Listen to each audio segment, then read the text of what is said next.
Assalamualaikum warahmatullahi wabarakatuh. Kembali saya Ika Wulandari menjumpai Anda dalam segmen Breaking News atau sekilas info pada hari Minggu ini. Baru saja saya membaca berita yang dikeluarkan oleh laman website The Star yang berjudul Selangor Cops Snap 52 Illegal Immigrants Hiding in Swamp and Homestay, yang artinya polis wilayah Selangor menangkap 52 imigran gelap yang bersembunyi di rawa dan di dalam homestay. Polisi menahan 52 pendatang asing tanpa izin termasuk 3 tekong di 2 lokasi terpisah melalui sebuah operasi yang bernama Operasi Nyah 1 Selangor di Kuala Langat kemarin malam pada tanggal 17 September 2022.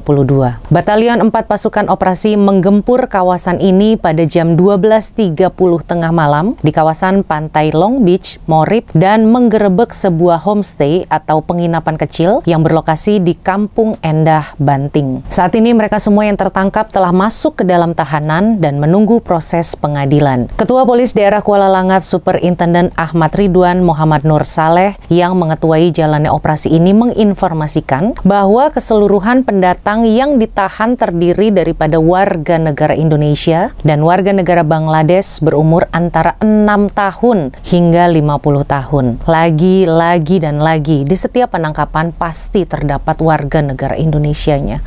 Ya Allah. Awalnya polisi tidak melakukan operasi di daerah itu. Mereka hanya melewati kawasan tersebut untuk melakukan patroli biasa. Dan secara tidak sengaja, polisi itu melihat ada 11 orang pendatang asing warga negara Indonesia termasuk juga anak-anak yang bersembunyi di dalam rawa-rawa yang ditumbuhi pohon bakau. Namanya 11 orang ya. Mereka bersembunyi di satu tempat dan di satu lokasi pasti akan ketahuan. Entah itu suara berisiknya atau suara pohon-pohon yang bergoyang. Polisi pun akhirnya mendatangi rawa-rawa itu dan di dalam rawa-rawa itu terdapat 11 warga negara Indonesia yang masuk di dalam rawa dan badannya berlumuran lumpur dari kepala sampai dengan kaki. Setelah mereka semua diangkut naik ke atas, lalu mereka dibawa ke kantor polisi, mereka disoal siasat, diinterogasi tuh, mana dokumennya, tinggalnya di mana, ngapain aja di Malaysia, cara masuknya bagaimana, dan pertanyaan-pertanyaan lainnya. Ya karena dicecar terus dengan berbagai macam pertanyaan, mereka mengaku mereka tinggalnya di mana dan menunjukkan lokasi tinggalnya di homestay itu. Nah, dari hasil soal siasat terhadap mereka yang ketangkap inilah, akhirnya 4 batalion pasukan polisi langsung membuat serbuan ke rumah homestay yang mereka tempati. Jadi rumah homestaynya ini ada di Desa Kampung Endah yang ada di Banting tadi, dan hasilnya pasukan polis menangkap sebanyak 34 lagi nih, 34 pendatang asing ilegal asal Indonesia. Di dalam homestay itu juga ada 3 tekongnya. Dan tahu tekongnya orang mana?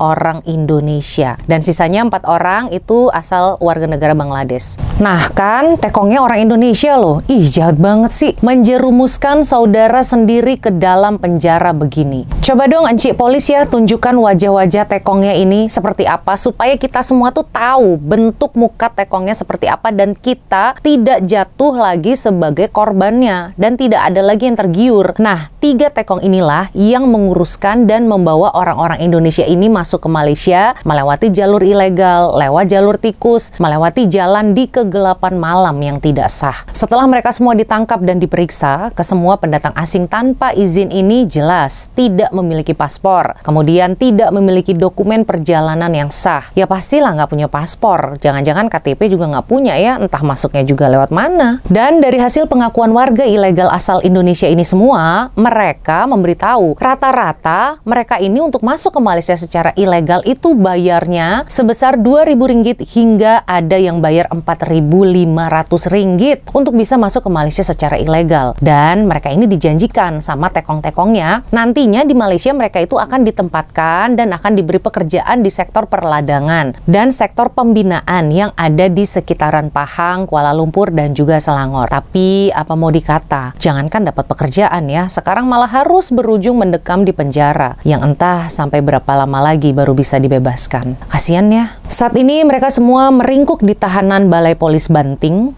untuk tindakan seterusnya dan disiasat di bawah kesalahan Undang-Undang Akta Anti Pemperdagangan Orang dan Anti Penyelundupan Migran atau ATIPSOM tahun 2007 dan Akta Immigration 1959-63. Saat ini juga polisi sedang menyelidiki pemilik homestay itu, kenapa dia tidak melaporkan bahwa banyak orang ilegal yang berada di dalam homestay-nya. Ya, saya rasa juga ini pemilik homestay-nya bekerja sama ya dengan tekong-tekongnya untuk menampung mereka ini semua. Oke, itu tadi adalah operasi penangkapan warga asing ilegal, warga negara Indonesia, saudara kita. Banyak sekali ya, sampai ada 48 orang yang tertangkap. Dan yang lebih mirisnya, sampai ada anak-anak yang usianya 6 tahun loh. Kenapa sih sampai orang tuanya itu bawa anaknya segala ke Malaysia secara ilegal lagi? Kan ini kasihan banget ya anaknya. Anak itu nggak tahu apa-apa, karena ulah orang tuanya, anaknya sampai harus ikut-ikutan masuk penjara. Ya Allah, semoga adik kecil ini sehat-sehat ya dan kuat. Saya benar-benar kasihan deh kalau ada anak-anak yang ikutan ketangkep kayak gini.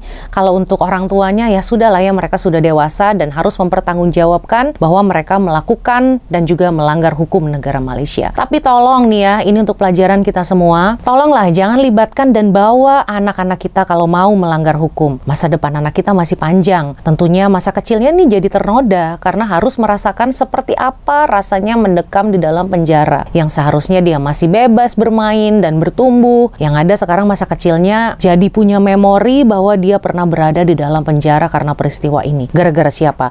Ya gara-gara orang tuanya yang tega-teganya sampai membawa anaknya masuk ke Malaysia secara ilegal. Dan saya rasa nih ya, orang-orang ini bukannya mereka tuh nggak tahu kalau mereka melanggar hukum. Masuk ke negara orang tanpa paspor dan tidak dengan cara yang sah, jelas melanggar hukum. Ini kan negara orang, negara asing. Bukannya kita masuk di kelurahan di Indonesia yang bisa keluar masuk seenak-enaknya. Ya nggak bisa kalau negara. Sedangkan di Indonesia saja kalau kita bertamu itu ada aturannya. 2 kali 24 jam semua tamu harus lapor Pak RT. Lah ini negara orang, bukan negara Wakanda ya. Jadi mudah-mudahan hal ini tidak terjadi lagi. Dan Anda untuk yang ada di Indonesia, jika ada suaminya atau istrinya yang mau masuk ke Malaysia dan bayar dengan seseorang, yakinlah itu masuknya secara ilegal. Dan Anda sebagai pasangannya atau keluarganya wajib memperingatkan bahwa apa yang dia lakukan itu salah. Dan kalau ketangkap seperti ini akibatnya akan naik mahkamah, menjalani sidang, dan juga akan menjalani hukuman. Baik, saya Ika Wulandari, sekian informasi kali ini. Saya undur diri. Wassalamualaikum warahmatullahi wabarakatuh.